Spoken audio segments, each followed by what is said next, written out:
Welcome, welcome, welcome, all those that have just joined us. We are here for the coffee break. It's our daily coffee break. Today, my mug is sponsored by the Bahamas. It's not sponsored. I just bought it in the Bahamas. But yeah, great to have you all on. My name is Dan Ori. I am an independent travel agent. I also work as an independent representative for Planet Marketing, the home of the home-based travel agency opportunity. Now, I've got a really good mix of questions today. So if you're new to these coffee chats, what we basically do is people send me in questions just beforehand, and then I really have to think on my feet to answer them. I have had enough time to open up a few tabs though on my computer that I'm going to share with you, and we're going to go through, drink our coffee, and I'm going to answer these questions. Now, these questions could be anything you like, so feel free to put questions in on the comments on this video. If you're watching the recording, or if you're live, pop them in the chat box here, and we will go through them and answer them in the next coffee break. Also, if you've got a message avenue to me, yeah, fire those away at me beforehand, and we'll cover them in the next coffee chat. So, quick sip. Mm, really good coffee today. I got a cracker. I've got a filtered coffee machine. I got a really good blend today. So I'm going to share my screen. Here we go. And what you'll see here is my Zoom screen first. So what we're going to do is we are going to look. We've had a really good question about what can you do for New Year's Eve as far as travel agents concerned. So what great deals are out there for New Year's Eve in the UK? And I found an absolute cracker that I've got. But I'm going to show you that last because we've got some questions first. So the first question I've got is from someone in Norwich. We always anonymize your name. So we've got someone in Norwich here reading this, and they are asking, uh, I've lost my passport. I'm due to travel in 3 weeks. What do I do? Firstly, don't panic. We do occasionally get these questions as a travel agent. We don't advise on passports, but we can, obviously, we're professionals in the travel industry. We can point you to exactly the right place. First, don't panic. Next, really, really search everything, because so many times I get customers ring me up last minute saying I've lost my passport, and I have to kind of almost like speak calmly for them and walk them through the process. Right. Okay, where did you travel to last? Have you had to use it for ID? Where do you think you would have put it? Let's walk through that. Okay, go and have a cup of tea, then watch some telly for 5 minutes or something, then go and have another look. Because sometimes something, when you're distracted by something like TV, cup of tea, it distracts you, and you find you remember where it is. But if you really can't find it, if it's been destroyed, stolen, whatever like that, then this is the link that your travel professional would send you, certainly, but where I would send you if you said that to me. So here we go. This is a link I would share with you. I can also, there is a phone number I believe we can share with you. And there's different scenarios. There's ones where you're not traveling for maybe 4 weeks time or something like that, or you've just noticed that your passport is in like expired, or you haven't got 6 months on your passport, and the country you're traveling to requires it. Again, requirements, use your travel professional that you've booked through. Please do not contact a travel professional that you haven't booked with, because it's just rude. Get people contact me saying I've booked directly with someone, I've booked with this person, or I've booked with this person, and but they won't tell me. And I'm thinking, well, why should I tell you? You haven't booked with me. Obviously, if you're considering booking something, then we can have that discussion in what might be required. And here we would go through, and you can see there's all different scenarios of what you might get. Get a passport urgently. Scenarios for lost, stolen passports. Traveling without a passport, that can be a thing in certain scenarios. If you're abroad and things like that, you lose your passport. and the various things there. I have had to get a passport fairly last minute myself. I say last minute, it was like kind of 4 weeks or something, and I ended up going because the way it sort of sat where I'm always traveling is the problem. So my last passport I got, um, I had to get back from Ireland, and then I had to apply for like a quick turnaround passport where I went to the London passport office and physically got it processed and stuff like that. And then I had the passport through the post very quickly. So that's, and then I was off somewhere else. I can't even remember where I went, probably the Caribbean. So there we go. It's yeah, so that's all possible. So that's a great question. Thank you, that person from Norwich. Next one is someone from Cardiff. Oh, hello, Wales. So this question is about jabs.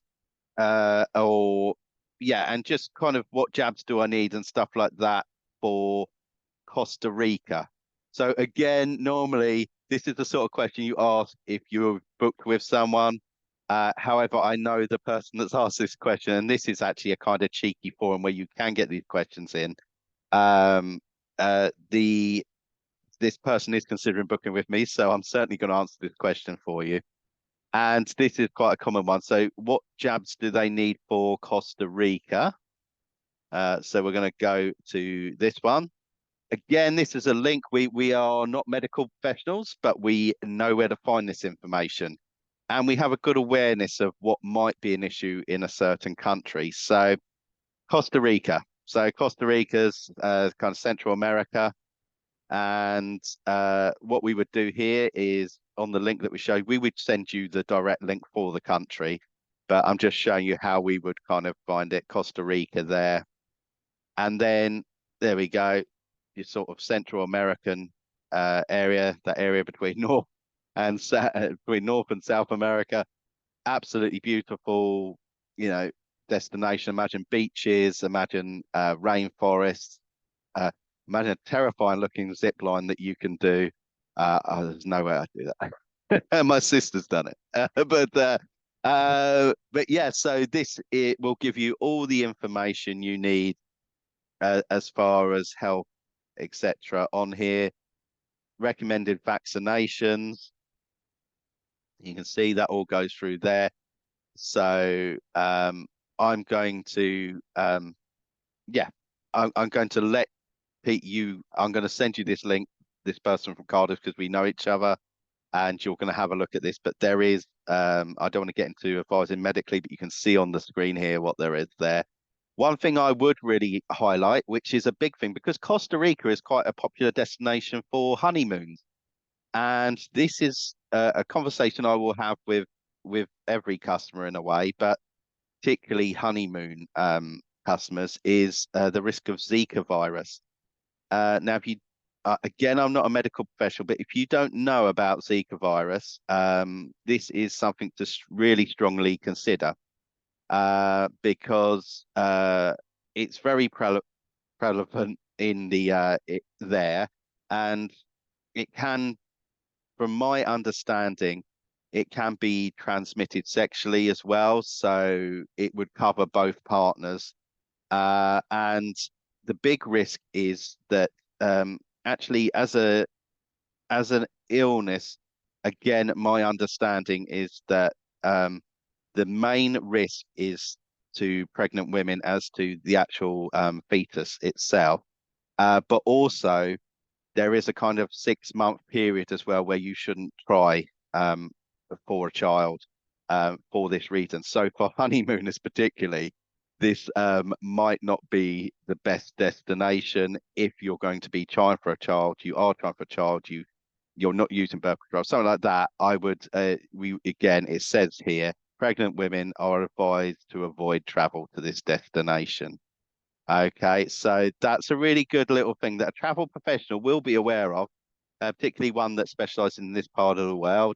This is a bread and butter thing that I come across all the time that I highlight to customers that you won't get from a booking website, yet you will still pay the same or less as booking through a booking website. So seems a bit of a no-brainer to me. So that's the question answered there. Thank you for that one, that person from Cardiff, which will be in touch soon.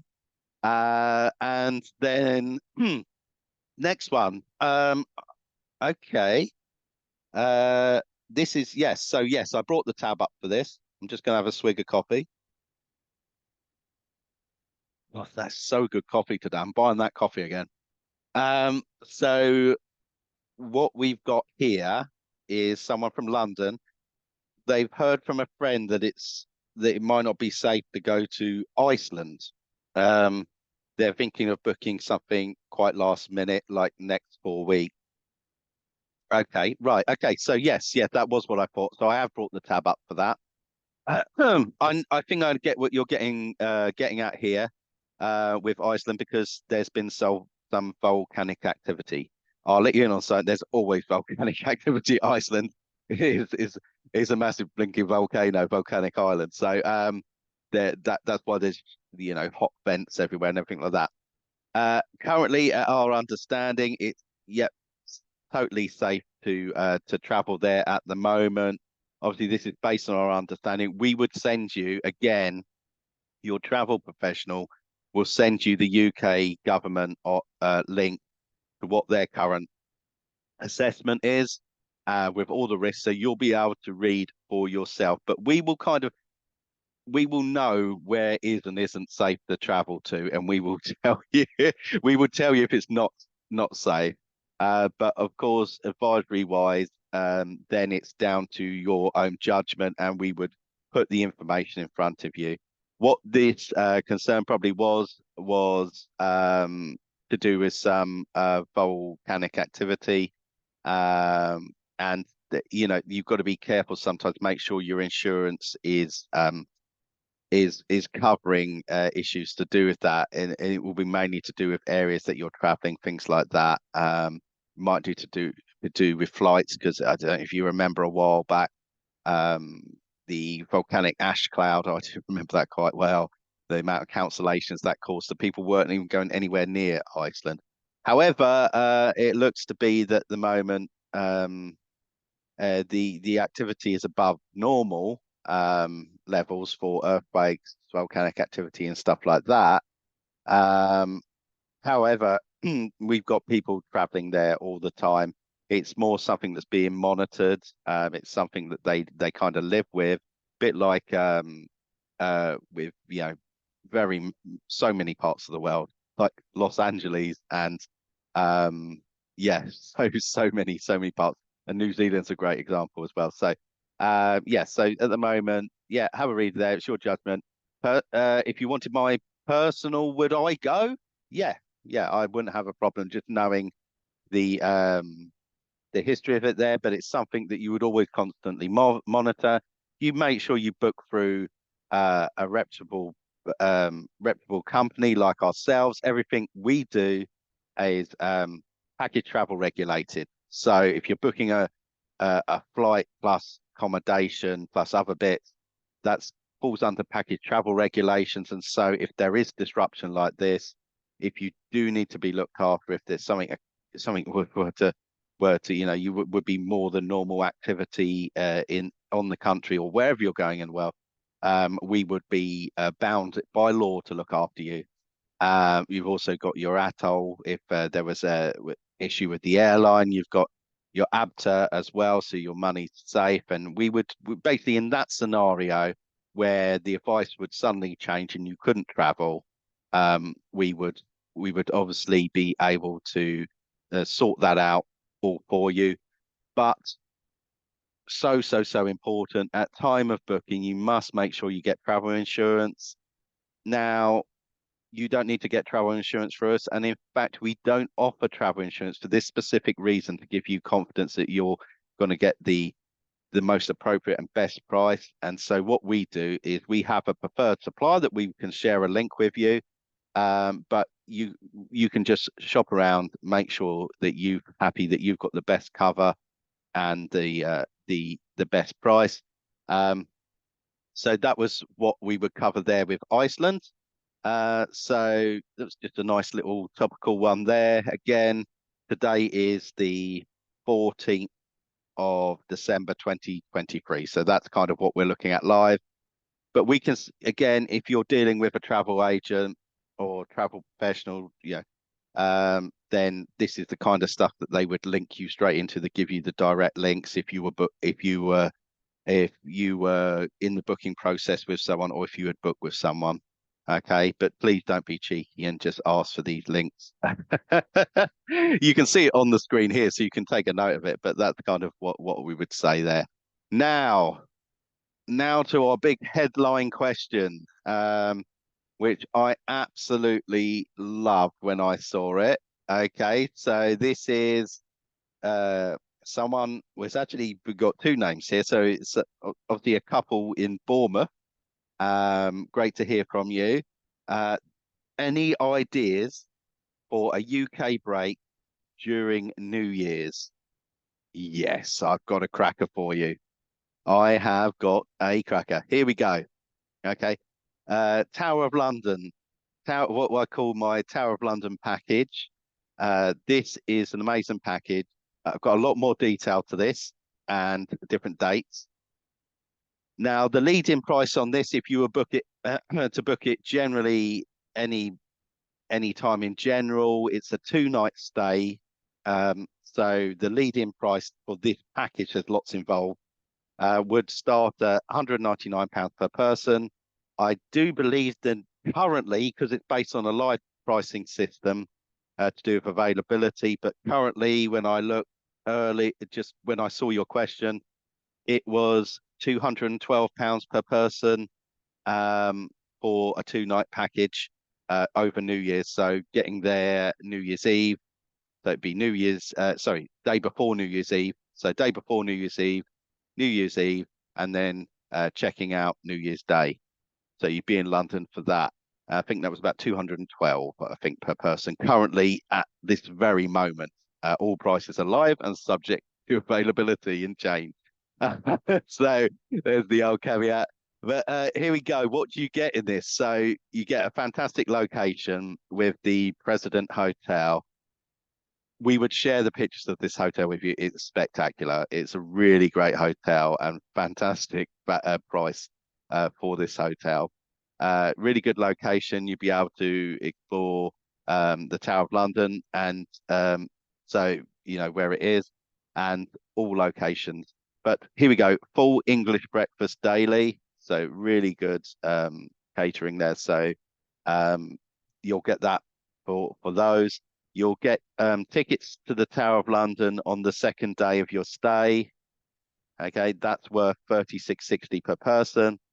You'll get a one-way river cruise and city cruise as well. So you're getting, it's not just a hotel stay. You'd pay this easily for a hotel stay per night in London at this time of year. But this is an amazing deal. We've got a special, offer here where it's 34% saving. And yeah, so you've got your river cruise, you've got your Tower of London. You're able to explore the rest of London as well because it's very central. You'll be able to go to Westminster, Buckingham Palace, everywhere you want to sort of walk to and see. It's very connected via the tubes. Tubes are a great way to visit London, and a great little thing about the tubes now is if you don't want to, we can sort out all your trains for you, particularly if you're coming. I see this person's coming from Bournemouth. We can sort out your rail tickets for you if you would like, as well as the travel cards for London. But if you're sorting out your own rail, once you get to London, if you don't want to buy a travel card, you don't know whether you're going to use the tube or not, you can just use your contactless credit card or debit card now on the tubes and just tap it on the gates as you go through. So let's say you were at Victoria, you just go to the Victoria Tube station as you're walking through onto say the Circle Line or something like that. You just tap it, and then you go through, catch your tube to wherever, and as you're departing the other station to go out the gates, you just tap your card again. Then within the next day or so, your card will be charged with whatever the fare is. Sometimes it's a ridiculously low amount of money if it's just a stop or two.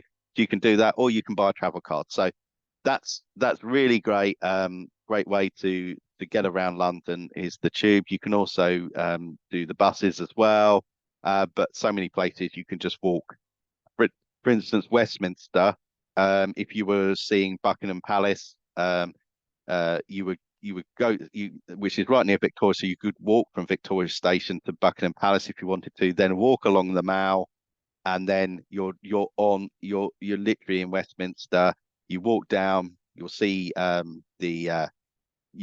Downing Street and all Whitehall, the Scimitar, and then you will see Westminster, Houses of Parliament, and Westminster Bridge. And yeah, so it's and you can go across onto the South Bank if you like, to see everything that's there. So it's very great, and we can give you these little tips if you book for us of how to navigate London in the best way. But yeah, what a great offer! And imagine doing this and being able to soak up what all the Londoners are going to enjoy on New Year's Eve, as far as like the light shows, fireworks, stuff like that, the atmosphere. So yeah, and we can obviously help you with reservations and stuff for meals if you need it, or if you want to just go out and discover, that's also open to you. So fantastic deal. I thought you'd like that a nice last minute deal. If you're after something different, anyone out there, please do get in touch. My name is Dan Ori. I am your independent travel agent. I am also an independent representative for Planet, the home of the home-based travel agency opportunity. And so if you want to get into travel, get in touch. We can talk, and I could be your personal travel mentor. So that's that's great. And we'll catch you at the next one. One last swig of coffee. Oh, a bit colder, but still really good. See you on the next one, everyone. Thanks for your time. Have a good one.